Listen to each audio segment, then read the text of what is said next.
Hello, everyone.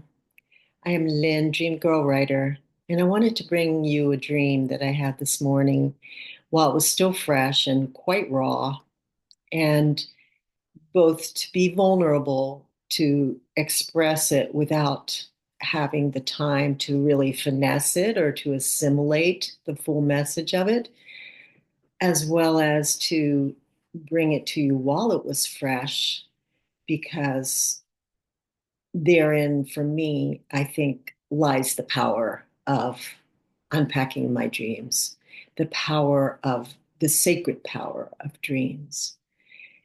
And in this dream, I was talking to a little girl and trying to comfort her. Something had been taken away from her, and she was very indignant and very hurt and kept insisting she had this little book with her, and it looked like a little prayer book. And she was insisting that her initial was at the top right hand corner of this book, and her name was on the book.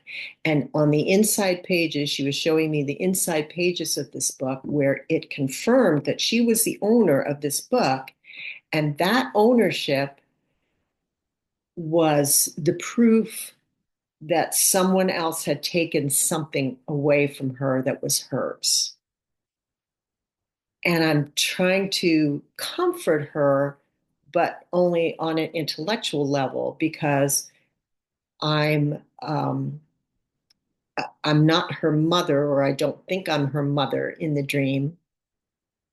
And there's this other woman on the other side of me that's kind of watching us silently, that I feel like is a caregiver for her. And I'm just trying to comfort her the best I can through talking.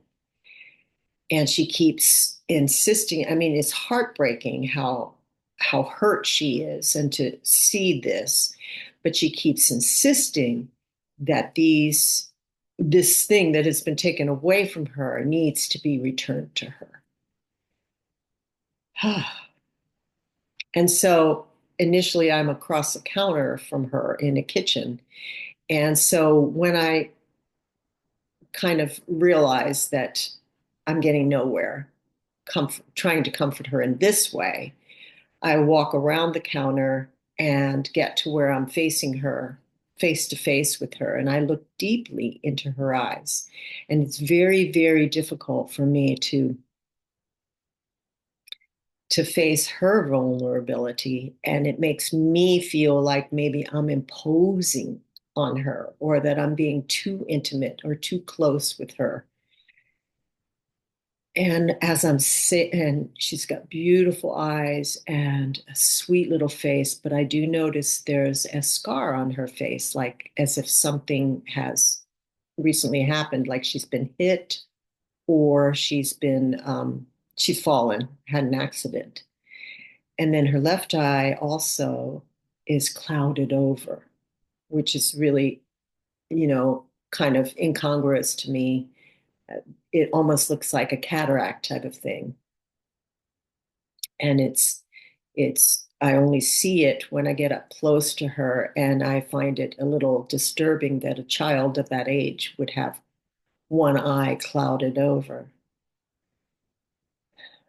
And then as I'm looking at her and feeling like I'm maybe a little too close, I back up just a little bit from her, and this feeling comes into my body, and all I can explain it as, it's like an energy that moves through me from left to right, and I feel it before it enters my body, and as it enters my body I feel it completely flooding all of my cells. So every single one of my cells, I'm sure, has been touched by this energy as it's flowing through me. And it does go through me from left to right, almost like a wall of energy. And it comes out, I feel it when it exits the other side. And pretty much before I even woke up from the dream, I knew that it was an embodiment of the message. And I knew that the little girl was me. But once I sat down after I got up And I started writing the dream, and unpacking the message. I realized that this was the final clearing of a very traumatic event that I had when I was 10 years old. And the woman sitting beside me was my older sister, who had suffered that same type of trauma right before me. She was only 13 years old. And we have had issues our entire lives, and especially in recent years, that now I see date back to this trauma.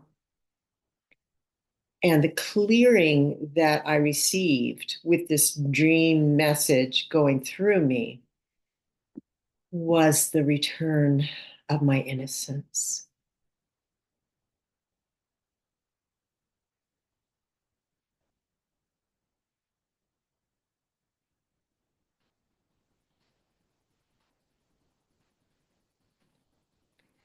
That is what was taken from that little girl.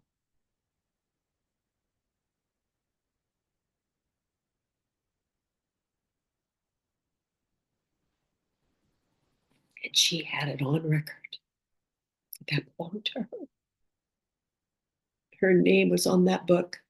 And that book had it written down that she deserved to feel innocent, that she deserved to reclaim her innocence. And so, Holy Spirit moved through me in my dream to do just that, to restore the innocence of that little girl, and also to give my beautiful sister a witness to her own innocence. Both of us had suffered the same trauma at the hands of the same person, and we were just little girls.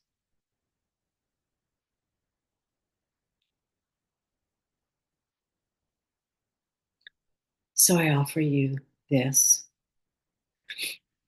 in testament to the sacred power of dreams, or any other way you can get in to do your inner work, to clear your shadows, to reclaim your innocence, and most of all, to return to true love, the love for yourself that will then give you the power of forgiveness of everyone in your life who hurt you or who you hurt.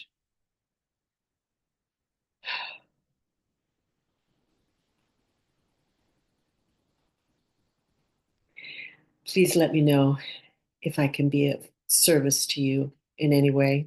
I do have a book that you can buy that might be helpful to you. It's called Dream Guidebook and Journal. And it has the ways that I process my dreams and tips for you to be able to maybe better understand and unpack your dreams. And I wish you love. I wish you well. And most of all, I wish you to know that you did nothing wrong and nobody else ever did either. That everything is playing out exactly as it should. And we just have to trust in love, stay in love, return to love, and keep going, keep growing, keep evolving, keep forgiving. Thank you for listening. Bye for now. Sweet dreams.